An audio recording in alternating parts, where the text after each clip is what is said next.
Good afternoon, my conscious co-creators. Good morning, good evening, wherever you're tuning in from. Welcome to the Conscious Consultant Hour, Awakening Humanity, our first show of 2025. Thank you all for being with us.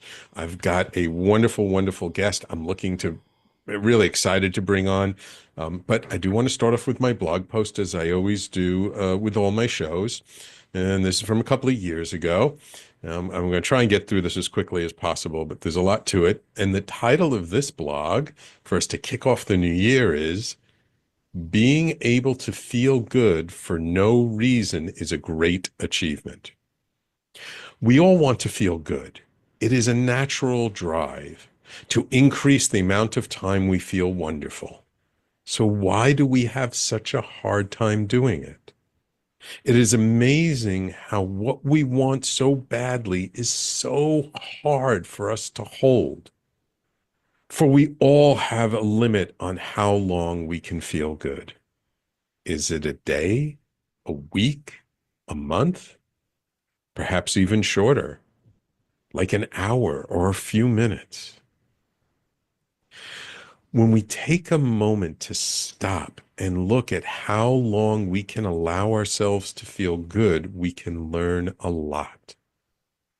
Our beliefs around feeling good are deep and ingrained. Do we deserve to feel good? Have we earned the right to feel good? What have we done to help others to feel good? It is truly fascinating how many conditions we put on just feeling good where we are. How we must somehow earn the right or deserve the right to feel good instead of just allowing it to be okay. Why do we need to work at feeling good? The whole notion of having to earn or deserve feeling good is actually something man-made and not natural. When we look at babies that have not yet been conditioned by society, they laugh and they smile for no reason at all. Feeling good is our natural state of being. It is not something to work at or create. Of course, for those of us who have experienced trauma and extreme pain, it may not feel that way because the trauma and pain were not natural to begin with, so they affect our natural feelings. Feeling good is actually not something to work at. It is just something to allow. And the truly interesting thing is that the more we allow it, the more great stuff comes our way. So feeling good creates more opportunity for us to feel good. The better we feel on a daily basis, the more experiences and situations come to us that support our feeling good. And the opposite is also true. The worse we feel, the more bad feeling stuff comes our way. So in the end, the more we focus on feeling good and allowing that feeling to continue for as long as we can, supports us having the life we have always wanted. Letting go of all the voices in our head and all the stories we have made about why we should not feel good is our deep inner work. When we allow ourselves to feel good for no reason at all, or just for being alive, we have truly achieved something great.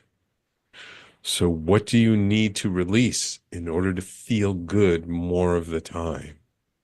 Are there stories you have created about why you should not feel good that you want to change? So I have to admit, like, this is not original thought or original idea by me. This is something that I was just pondering on after reading the book, The Big Leap by Gay Hendricks, which is a wonderful book, and I highly recommend it. but it just, and it was interesting because I was reading the book and then it was brought up in ceremony about, what's wrong with just feeling good for the sake of feeling good? Like, why do we always put so much conditionings and reasons why this needs to happen or that needs to happen? And it was really just a fascinating thing to look at for myself that, like, I don't know, maybe it's an unworthiness thing that just feeling good for no reason at all is really something difficult for myself and for most people to achieve. Now, I admit I've done work around this and I'm much, much better than I used to be. But even to this day, when I'm just feeling good for a long period of time, something comes up. Something happens that can take me out of it. And it's not a conscious, like, oh, I've got to stop feeling good. It's more kind of a bit of an unconscious, uh, uh, um, automatic type of thing. And so when I wrote this blog post, I just thought it was worth starting the conversation. I mean, it's not sort of answering the question necessarily that much, but it's just something to think about, something to ponder on, something to just look at and be a little more aware, a little more conscious of how much in our life do we allow ourselves to feel good, to just feel good about our relationships, what we've achieved, our home, our friends, and not worry so much about all these external things that may or may not even affect us on a day-to-day basis. Now, look, I'm not saying to be Pollyanna. I'm not saying to stick your head in the ground and ignore life. But maybe we can find a way to just feel better. And by feeling better, we can actually cultivate and live as an example for other people and how they can feel better themselves. So that's my blog post to kick us off for 2025. The title again is Being Able to Feel Good for No Reason is a Great Achievement. And of course, you can always find my blog on theconsciousconsultant.com or on talkradio.nyc/blog. Well, now, it is my extreme pleasure to welcome to the show psychedelic author and researcher David J. Brown. David is the author of the Illuminated Field Guide to DMT Entities, Dreaming Awake, Lucid Dreaming, Shamanic Healing, and Psychedelics, and The New Science of Psychedelics. He is also the co-author of 7 best-selling volumes of interviews with leading edge thinkers, including such titles as Mavericks of the Mind, Voices from the Edge, Conversations on the Edge of the Apocalypse, Frontiers of Psychedelic Consciousness, Women of Visionary Art, and his newest book, Psychedelics and the Coming Singularity, which is we're going to talk about a bit today.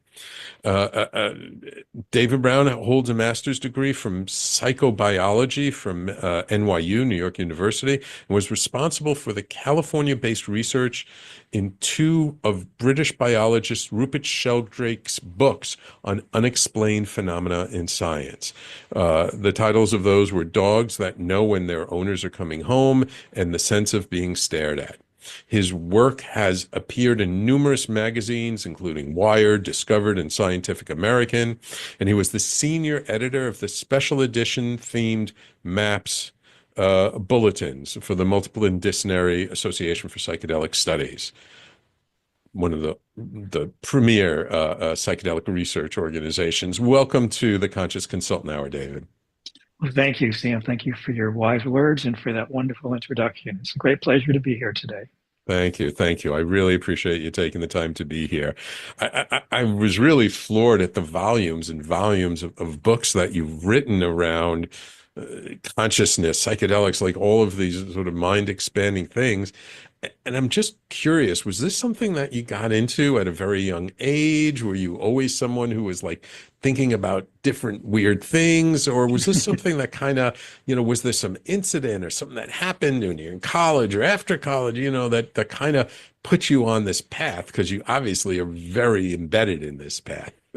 Yeah, as you said, I'm one of those people who were always interested in these kind of weird things, I guess is a way to put it. But, Yeah. my interest in consciousness has, been since I was, before I was even a teenager, I was interested in dreams. I always had great dream recall. I began practicing transcendental meditation when I was just 14 years old.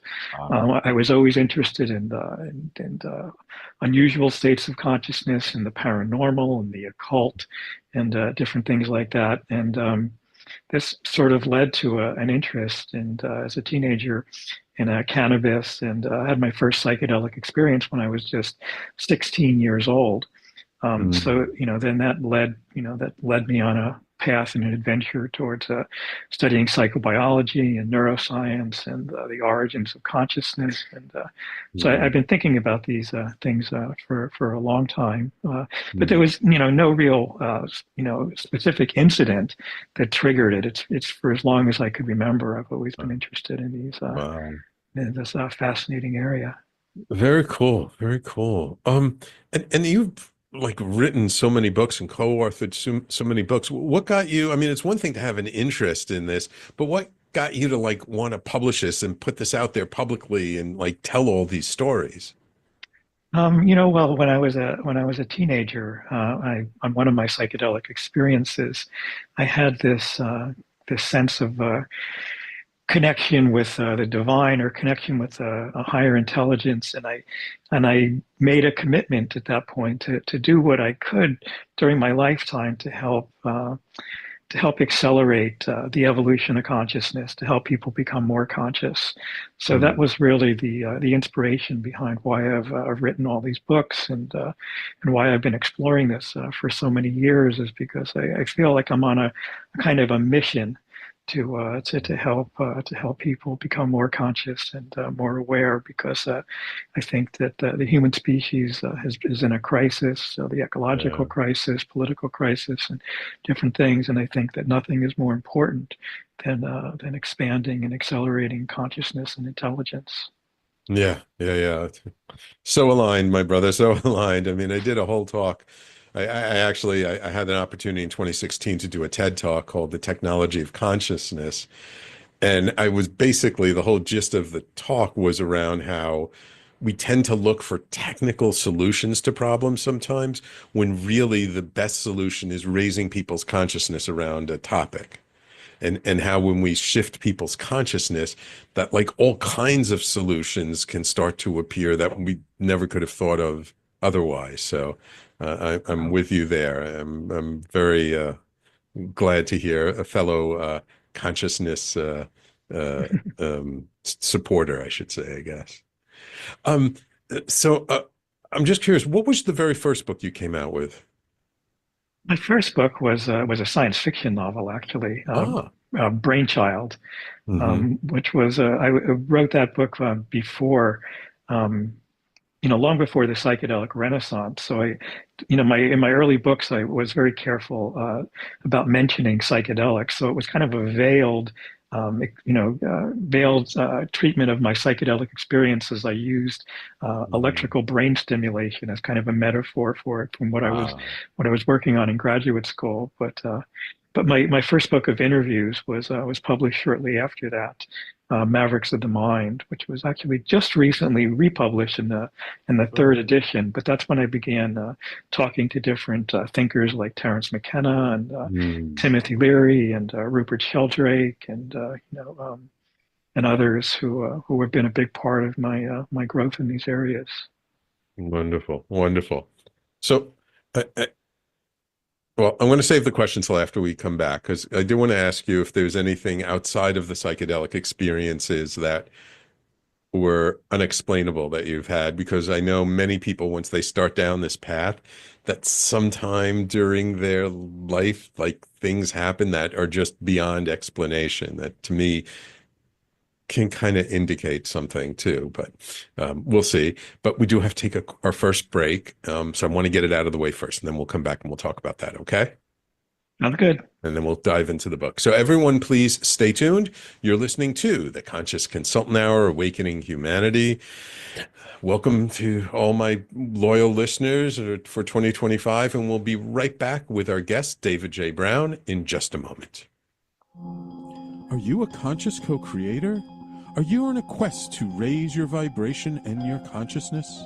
I'm Sam Leibowitz, your conscious consultant, and on my show, The Conscious Consultant Hour, Awakening Humanity, we will touch upon all these topics and more. Listen live at our new time on Thursdays at 12 noon Eastern Time. That's The Conscious Consultant Hour, Awakening Humanity, Thursdays 12 noon on talkradio.nyc.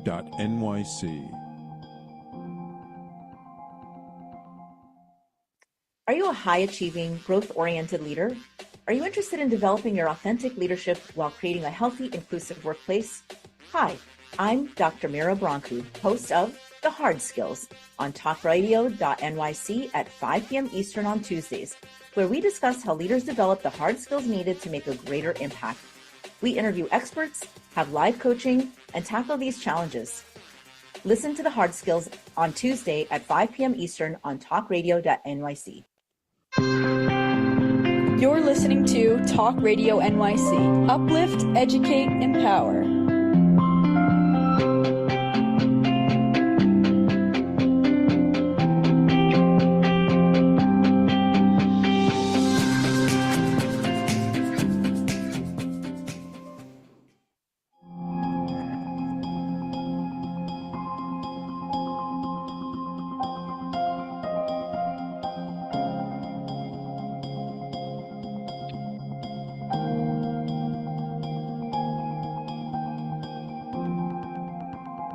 And welcome back to the Conscious Consultant Hour, Awakening Humanity. We're speaking this hour with author David J. Brown, author of the new book, Psychedelics and the Coming Singularity. And so I do want to dive into psychedelics because it is a favorite topic of mine on the show. But I'm just curious, because you've been in this world of consciousness expanding and trying to open people's mind to different things, have you had any experiences other than your psychedelic experiences that you would say were like beyond explanation, that, you know, kind of defy the traditional way we think of reality?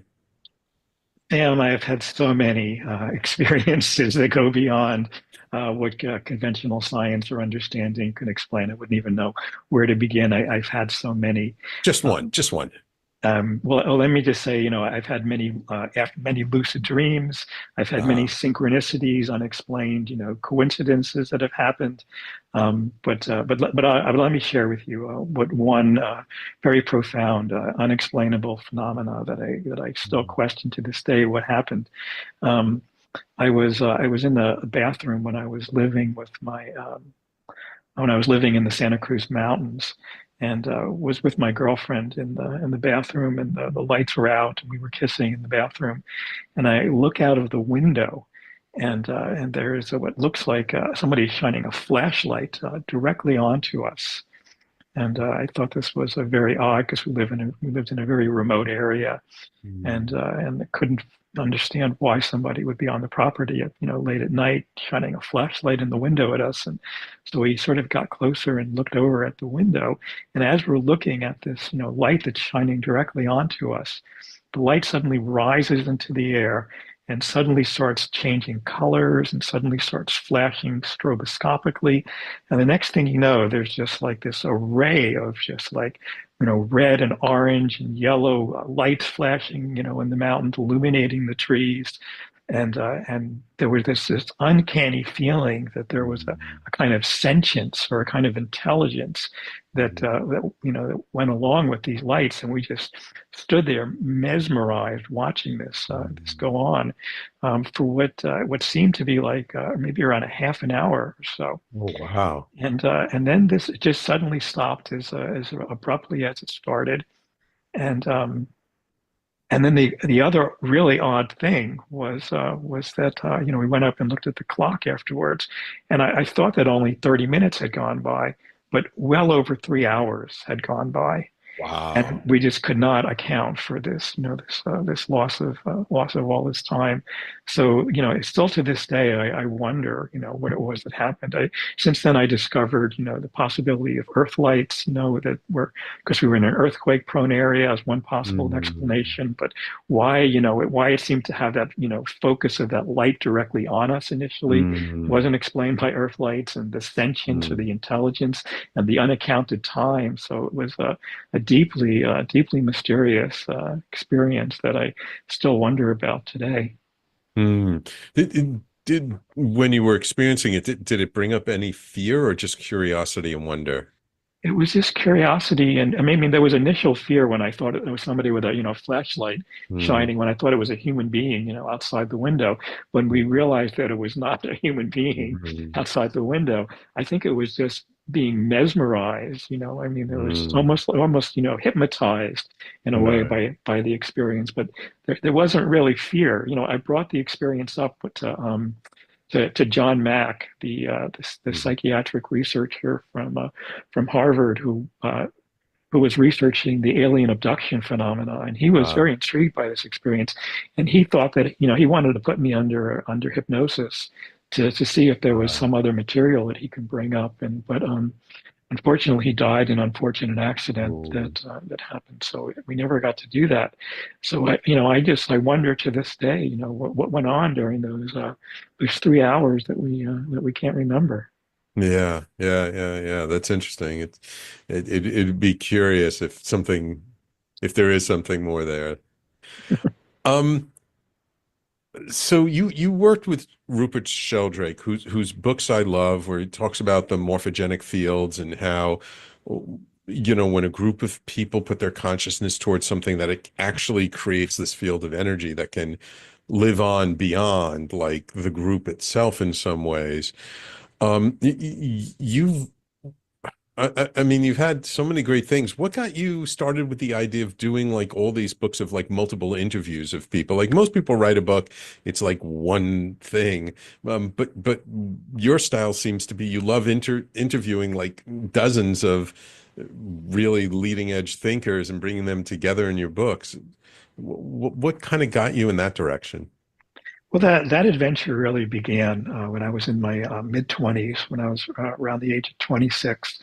My girlfriend and I, Rebecca McClenn Novick, who I did my first two interview books, Mavericks of the Mind and Voices from the Edge with, we used to sit up late at night and get stoned and talk about philosophical questions. What is the nature of reality? What happens to consciousness after death? What's the nature of God? The big questions. And we discussed these things into the late hours, and we just suddenly one night got this audacious idea that wouldn't it be great to ask the great minds, the great thinkers whose books we had been reading, and people who had thought about these things their whole lives, to ask these questions, because we really saw in most interviews that people were doing, they weren't really asking these deep philosophical Mhm, questions. They were just mhm, interviewing them about the current things going on in their life or their work, and we really wanted to ask these big questions. So that was what inspired us to do the first book, Mavericks of the Mind. And mhm. I already had connections to a lot of these people. I already knew Terence McKenna, and I knew Uh, Timothy Leary, and I knew some of these people. So we had a good start to it. And I mean, once we began, we really couldn't stop. And all the interview books that I've done since then, have really been inspired by that same curiosity. What do mm, people think about the big questions, the nature of reality, or what mm, happens to consciousness after death, or these kinds of things. And so, mm. virtually everybody that I've interviewed throughout my career, I've asked those kind of questions too. Right. Wow. Wow. So I do want to start getting into some of the deeper questions. So psychedelics is a big part of your inquiry of what you're about. Like you mentioned, you experienced them from a young age. So did I in high school. It's hard to believe it's been that many years. Um, what do you think the purpose of psychedelics? Like why did these sacred substances come into sort of our general awareness in the last, what's it been, 60 years? Yeah, I've wondered about that. In my own personal life, I wonder what it was that drew me to them. Like I said, I was Mm. always curious about the nature of consciousness. I wondered if it was traumas that happened when I was a child that drew me to the healing potential of psychedelics. They've certainly been used by indigenous cultures for since prehistory as methods for healing. Um, and I wonder what it is that that's caused this renaissance, this sudden interest. Because for the longest time, I mean, it was something I had to keep secret. It was something Yeah. that was because it was criminalized, demonized, ridiculed, or ignored by the mainstream culture for much of my early life. And then, all of a sudden, right around the time I wrote an article for Scientific American about the healing potential of psychedelics back in 2008, and began working with MAPS, the Multidisciplinary Association for Psychedelic Studies, at that time. And right around that time, there was like suddenly a shift. It sort of started with Rick Strassman's research back in the 1990s with his DMT studies, and suddenly there was this kind of this renaissance that was occurring where every major university was suddenly doing research into psychedelics. And what I think is causing it, what I think is going on is I think that there's that nature is alive, that the planet Earth is intelligent, and we're in an ecological crisis right now. Yeah. I mean, there's just been so much pollution and so much disregard for the environment because of the selfish growth of corporations and the disregard for how it's affected the environment. And we're now in a crisis right now where we have at most really a few decades just to turn things around. And and what else turns somebody around, overnight, like Scrooge in the Christmas Carol, than a psychedelic experience.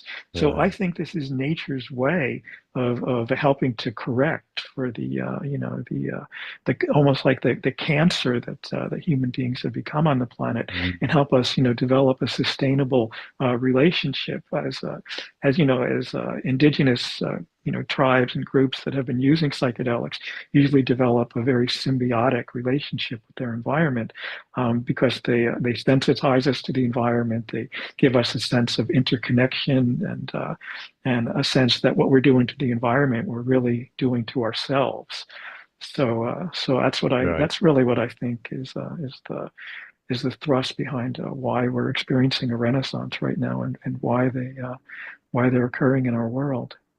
Yeah. I think it's called the Gaia principle, the idea that Mother Gaia, planet Earth is alive, and it's very true. I mean, I've been back, using psychedelics myself for the last 10 years, a little over 10 years now, after having done a lot in high school and then not a lot in between, and kind of came back to it very sacredly. And it's something that I've seen among myself and friends, other people I know, that as they experience these sacred substances, as they heal their traumas, as they have a better sense of themselves and people around them, that just naturally you care more for the environment. You do more things to be sustainable. You're more concerned about these kinds of topics. So yes, I fully get that. Okay, it's time for us to take the next break. So when we come back, I want to start diving in about your latest book, Psychedelics and the Coming Singularity. And I thought it was quite interesting of you kind of marrying these two topics of sort of technology and psychedelics, because there are a lot of people out there right now who are very afraid of where technology is taking us. So I would like to dive into that when we come back, okay? Sounds good. Awesome. So everyone, please stay tuned. You're listening to the Conscious Consultant Hour, Awakening Humanity. We do this every Thursday, 12 noon to 1 p.m. Eastern Time, right here on talkradio.nyc and all over social media. And we'll be right back with our guest, David J. Brown, in just a moment. Hey everybody, it's Tommy D, the nonprofit sector connector, coming at you from my attic. Each week here on talkradio.nyc, I host a program, Philanthropy in Focus. Nonprofits impact us each and every day, and it's my focus to help them amplify their message and tell their story. Listen each week at 10 a.m. Eastern Standard Time until 11 a.m. Eastern Standard Time, right here on talkradio.nyc. Hi, I'm Linda Marsanico. The A Train to Sedona is a memoir about my journey to love and compassion. It's also the name of my new broadcast on Wednesdays at 12 noon. When we are spiritual, we embrace possibilities and ideas, which strengthen our mind, body, spirit, health, and wisdom. On the A Train to Sedona broadcast, I plan to interview guests who embrace these expansive practices. Join us on Wednesdays at 12 noon on Talk Radio New York City. You're listening to Talk Radio NYC at www.talkradio.nyc. Now broadcasting 24 hours a day.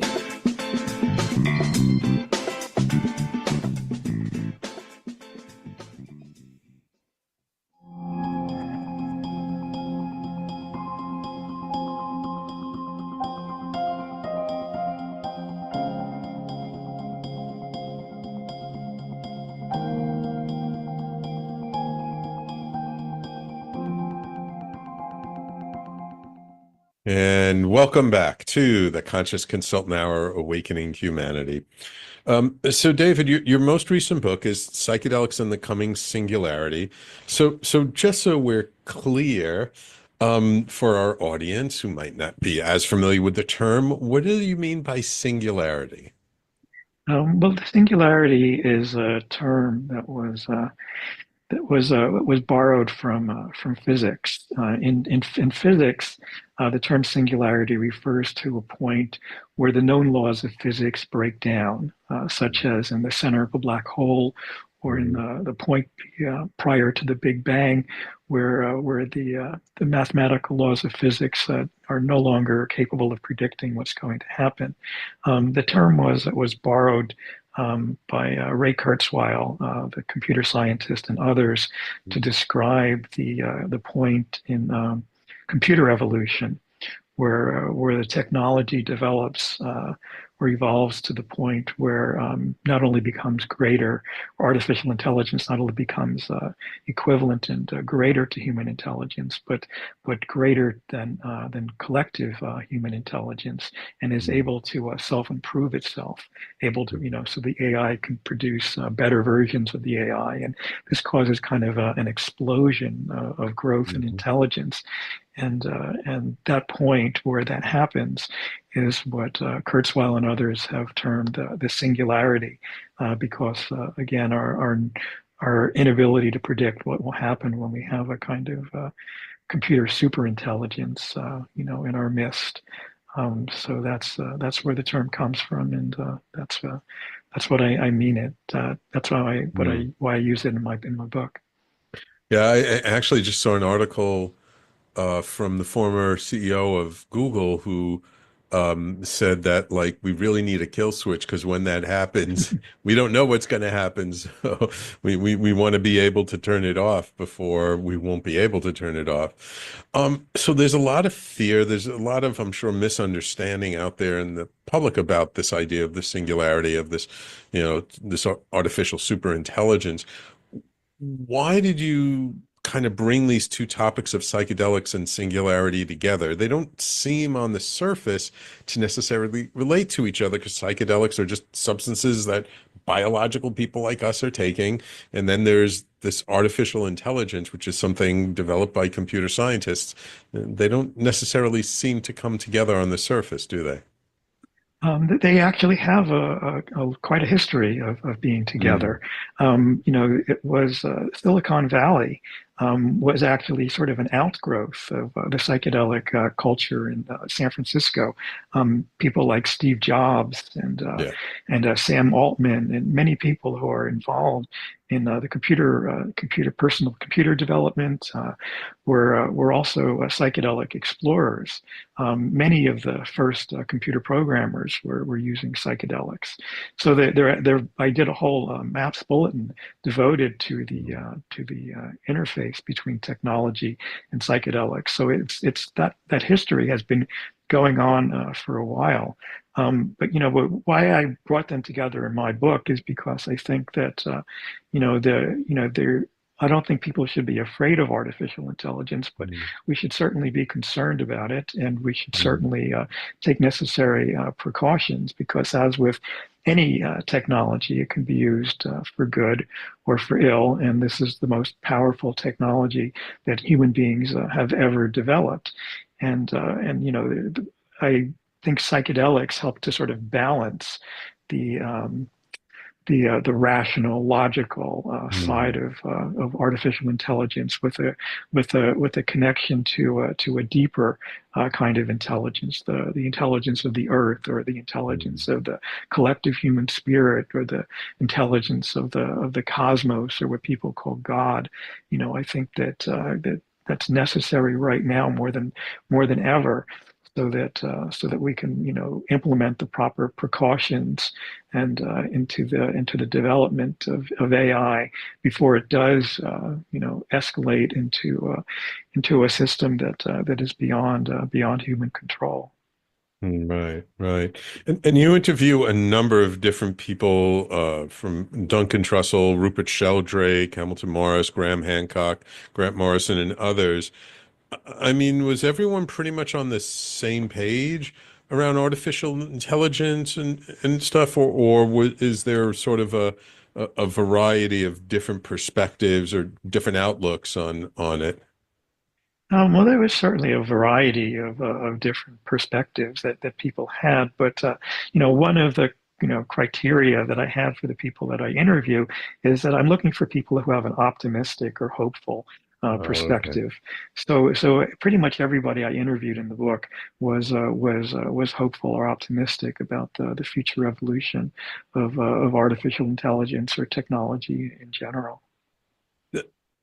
I know Terence McKenna, when he was alive, he proposed this idea of the stoned ape theory, that the way humans were able to evolve language and other higher brain functions was because our ancestors ate magic mushrooms millions of years ago.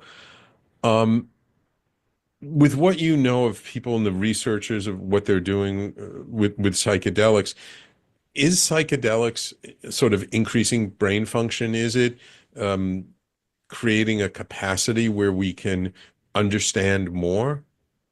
Well, I certainly think so. I mean, that's a hard thing to measure or to know for sure, but I certainly think so. I mean, like I mentioned, the computer revolution began with people who were experimenting with psychedelics, and Sam Altman, for example, the person who is the CEO of OpenAI, has talked about how much he's learned from his psychedelic experiences. I think psychedelics accelerate intelligence. I think that they accelerate creativity, and these are, and not only intelligence and creativity, but also compassion and empathy, I think. Right. So I think that many people who are involved in computer programming have been accessing psychedelics for a long time. So I do think that they have a very, very profound impact, and I think a profoundly positive impact as well. Yeah, I've heard stories that the engineers who created the routers, the hubs, which the internet is kind of built on, because they're very complex machines, that they actually were using, I think, LSD at the time to help them to solve and to think more creatively, to be able to create these boxes that had never been available before, with which the internet would not exist today had they not. Yeah, there are so many, there's so many examples like that of how psychedelics have led to, increased scientific discoveries. Carrie Mullis, the Nobel Prize winner for development of the polymerase chain reaction, which was the impetus behind genetic engineering. He attributes his insight into how to do it to his use of LSD. Oh, wow. Steve Jobs considered Steve Jobs, who was the CEO of Apple Computer. He said that doing LSD was one of the 5 most important things that he did in his life, and many people don't know that for years Apple Computer, when Steve would interview potential employees to work for Apple, programmers. One of the, after he, saw that they were qualified as computer programmers and were stellar in that area, one of the questions he would ask them was, "Have you ever had a psychedelic experience?" Oh. And he was looking specifically for, programmers who had experience with psychedelics. So Apple Computer to this day has many people who were psychedelic explorers. So I think that's partially why they've been so innovative and been such a powerful force in the development of new technologies that are benefiting humanity. Yeah, yeah. So I'm curious if people like Sam Altman and other, really central figures in the technology industry have used psychedelics, but there still seems to be a lot of behavior that's very concerning. Like, the OpenAI like dissolved their safety board. I mean, I know there's also politics involved and other things, but it still seems like, there's not necessarily unless there are things going on that's not public information aware of, that there's still things going on that don't seem overly conscious, that don't seem to be moving us in that direction in the technology industry. And I'm just curious, like, why do you think if these people are accessing these things and have a higher consciousness, why is this still a challenge? Well, I mean, human behavior is very complex. I mean, there's so many factors, and there's so many different things that influence what happens, and so much of it is unpredictable. And and also, I mean, psychedelics are not necessarily a panacea. They they're as Sandgroff said, they're non-specific brain amplifiers, so they amplify whatever's going on. I mean, we can certainly point to people like Charles Manson or other people who have used psychedelics. I mean, and not in the most positive way. So they amplify whatever's there in the human psyche. The reason I'm optimistic is because that although I mean people who are in positions of power often got there because they had some of these maybe undesirable traits that got amplified with psychedelics. But I'm optimistic because I think that humanity as a whole, or the greater collective, is generally positive. That most people are, have compassion or want the best for things. So I see that as the human population turns on to psychedelics, I see it amplifying it primarily in a positive way, despite some of the people who may be in positions of power that have some of these more negative qualities amplified. I heard a statistic once that from someone in the psychedelics industry that on any given weekend, there's something like 100,000 psychedelic ceremonies happening across the United States, just the United States. And then, each one of those ceremonies, there are like multiple people. So it does seem to be being adapted and taken by more and more people in society. But still the road to legalization, right? The MDMA did not pass the FDA panel's medical use. There's still challenges, even though Oregon and Colorado have both legalized psilocybin. Do you feel like it's going to take a while for the legislature and the laws to sort of catch up to sort of the public acceptance of psychedelics? Let me first say something about the fact that you brought up the ceremonies, which I think is important, because so much of whether psychedelics have a positive or negative influence depends on set and setting. Yes. So I think that people who use them with the intention of seeing the sacred value in them, I think is important. And ceremonial use of psychedelics with ayahuasca and other psychedelics, I think think is important because it brings those qualities out. I mean, I'm actually amazed that that the progression has happened so quickly instead of thinking that, because I mean, for much of my life, I like I said, I saw it, demonized and ridiculed and ignored and criminalized, and we're finally seeing. I mean, in Colorado and Oregon, they've actually legalized or decriminalized the use of psychedelics. There are many cities here in my hometown of Santa Cruz. They've decriminalized the use of natural psychedelics. So I mean, yeah, of course, there's going to be some resistance to this. I mean, many people have antiquated views on it. Many people were programmed by the dare in school that made us think that these things that were more dangerous than they were. So I'm not surprised by the resistance. I'm actually, incredibly hopeful by the incredible momentum that I've seen, in recent years. And I don't think there's any way to stop that, because I think there's something deeper going on. I mean, like I mentioned, I think that this is what the Gaian and matrix, or the Gaian intelligence is trying to cause human minds to evolve in this more expanded way. So I'm tremendously hopeful about the direction this is moving. Wonderful. Okay. All right. We have to take our last break of the show. The hour goes by so fast when I have such wonderful guests like yourself. When we come back, I'd love to know, who are some of your favorite people that you've interviewed and why? All right, so give that a thought, because you've interviewed lots of people over the years. So everyone, please stay tuned. You're listening to the Conscious Consultant Hour, Awakening Humanity. And we will be right back with our guest, David J. Brown, author of, or editor of the Psychedelics and the Coming Singularity, in just a moment. Were you an essential worker during the pandemic? If you needed to learn stages of epilepsy, did you depend on advocates? Did you use new innovations to cope with mental and neurological issues? Maintaining high quality of life and keeping good mental health are what we all strive for. I'm Frank R. Harrison, host of Frank About Health, and each week top healthcare influencers, professionals, and innovators answer these questions and more. Stay tuned on Thursdays at 5 p.m. on talkradio.nyc, and I will continue to be frank about health with all of you. Are you a conscious co-creator? Are you on a quest to raise your vibration and your consciousness?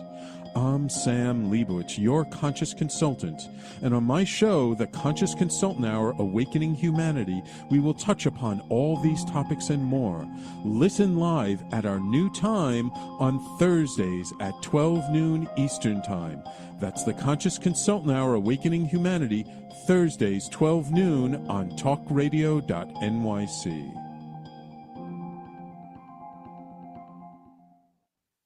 You're listening to Talk Radio NYC at www.talkradio.nyc. Now broadcasting 24 hours a day.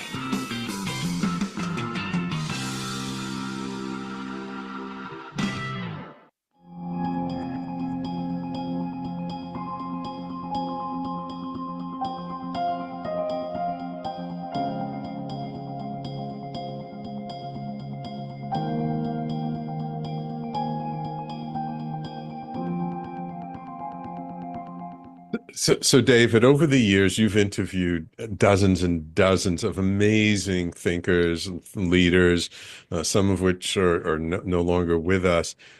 Who has been your favorite person that you've interviewed and published, and why was that interview your favorite? Oh, my brain is just swimming with with all the, memories of all the Like people. picking who's your favorite child, huh? Yeah, it's impossible to answer my very favorites. I can mention some of my favorites. And even that is difficult. It was wonderful to interview Terence McKenna. He was the first person that we interviewed, and that was an amazing experience. Jerry Garcia from the Grateful Dead was incredible. It was really fun to interview Noam Chomsky and and ask him those kind of philosophical questions that nobody else has ever asked him. John Lilly, we got an amazing Oh, interview out of him. I mean, there's just barely been so many. I really enjoyed my interview with Rupert Sheldrake because that not only was, did I interview him twice for two books, but it led to a really fruitful work relationship where we worked together wonderful. for 5 years on different Mhm. scientific projects. I was thrilled to be able to interview Duncan Trussell for my latest book. He was I'm a huge fan of his comedy. I was kind of a little starstruck doing the interview, but that was great fun. There's really just been so many that it's impossible for me to say that one was my favorite. For a long time, I was saying that my interview with Matthew Fox is certainly one of my favorites. Matthew Fox is a theologian, and kind of unexpectedly got into a lot of really interesting discussion about religion and spirituality Mm. that I wasn't quite expecting during the interview, and that really was probably my favorite interview that I did for my book Voices from the Edge. But uh, Mm. I'm sorry, I just can't think of No, one person. no problem. I totally get it. I totally get it. It's like if people ask me who's my favorite person that I've interviewed on my show, I'm like, oh my God, I've had so many. It's always who's my current guest. But it's interesting you brought up about spirituality because that was going to be my next question for you, which is, you've been a long time meditating since you're 14 years old. Um, how has psychedelics sort of maybe interwoven with spirituality for you? Like, how has it um, changed how you view the nature of spirit, the soul, God, universe, whatever you want to call it? Yeah, you brought up that I started meditating when I was 14, but that for me wasn't really a spiritual experience. I was doing Oh, that because I was interested just in consciousness and didn't think of it as being related to spirituality. I grew up in an environment where there really wasn't any religion. I was taught about evolution when I was a mm, child.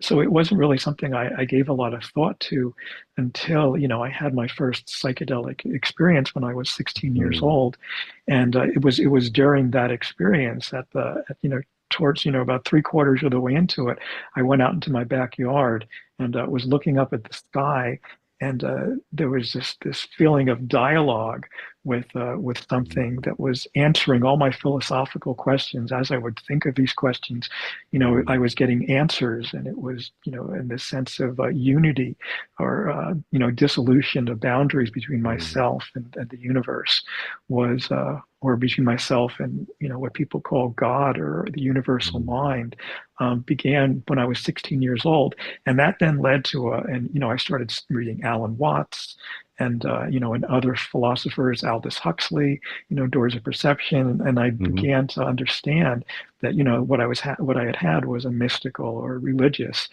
mm, experience, and that's really how that began. And then, as I had other psychedelic experiences, sometimes the experience was difficult or challenging, and I would reach back to my experiences with meditation that I had, before I used psychedelics, and would then meditate while I was having psychedelic experiences. And also the psychedelic experiences spontaneously led to lucid dreaming, the feeling of being oh, aware and awake while I'm dreaming. And that then led to me being able to meditate within the lucid dream or to dialogue with the oh, wow. intelligence behind the Mhm, dream, which is very similar to the kind of intelligence that people encounter on ayahuasca or on mhm, psychedelics, where they feel like they're able to dialogue with mhm, their higher mind, or the Gaian mind, or the mind behind the cosmos, or what people call mhm. God. So Right. that's really how it began for me, and it's a relationship that's very important to me and continues to this day. Mhm, mhm. Yeah, I've had one or two of my own experiences where I had a dream about taking substance and I was felt like in the dream like I was altered, Yes, which is when yes. you're dreaming is like really bizarre. And I woke up and I could still like feel the after effects of it. Oh, sure. Yeah, that's Uh, actually really common. I've had that experience numerous times. Or I've uh, smoked DMT in a dream and had the experience, or done psychedelics. And it really wow. goes to show you then, because the brain is capable of generating these experiences, excuse me, without the substance itself. So it shows you that the brain has this ability. The drug's not even really important Mm, once you've had the experience and understand, how it mm. happens, and your brain can then generate it on its own. Yeah, yeah. Yeah. Yeah, and I know they've found I think it was ergo in some like ancient Greek vases that show that even in Western culture, like not just in indigenous cultures in South America, but even in Western culture, we've been using substances to alter consciousness for thousands and thousands of years. Can you Yeah. picture like what will psychedelics be like in another 100 years? Well, I think that's yeah. I certainly we're going to develop new psychedelics, better psychedelics, different types of psychedelics. Artificial intelligence has been very helpful in being the development of new drugs, and it can help Mm, us develop hundreds of new types of psychedelics. I think with the interface of artificial intelligence, when people have, say, brain implants, or with mm, transcranial brain stimulation, where we can interface with an artificial intelligence while we're having a psychedelic experience, or while we're having a lucid dream, I think then it's gonna create mm, new possibilities for how the psychedelic experience will unfold, and what the type of potential will be for then. mm, I think that in the future, they're not going to be demonized, criminalized, or all these things. I think they're mm, going to be widely accepted in the future. mm, I think that that the way they've been accepted into indigenous cultures provides a model for how they're going to be accepted into Western culture, but with the symbiosis with technology as well. So I see this as all sort of going hand in hand, and I see great potential and wonderful things in store for us. Wonderful, wonderful. Unfortunately, we'll have to leave it there, David. It's been a pleasure having you on the show. Thank you so, so much. Do you have any books in the works at the moment? Do you have any new stuff coming out for next year? I do. This year? Next month, one of my most exciting books is coming out, the Illustrated Field Guide to the DMT Entities, Ooh. which is a sort of a field guide, or a guidebook, looking at the different types of entities that people Mm, report encountering during their DMT experiences. And it's illustrated by my dear friend and artist, Sarah Finn Huntley, as well as mm, other artists like Alex Gray and Luke mm. Brown. So it's coming out on February 25th of next month, and we're all looking forward to that. Wonderful, wonderful. Oh, I definitely have to pick up a copy of that when it comes out. All right. Well, thank you, David. I really appreciate it. Again, David J. Brown, Psychedelics and the Coming Singularity, his newest book until February 26th, and get his new book, The Field Guide to DMT Entities. David, I hope we can have more conversations like this in the future and go deeper in. Absolutely. I look forward to them. Thanks so much, Sam. These were wonderful questions, and look forward to speaking more in the future. Wonderful, wonderful. And of course, thank you, my loyal listeners who, after all these years, still continue to watch and listen and download our show. Of course, if you missed any part of today's show, you can always catch the replay on all the major podcasting platforms, on talkradio.nyc, on YouTube, on Facebook. And thank you all for continuing to support the show. Thank you all for tuning in. We will talk to you all next week.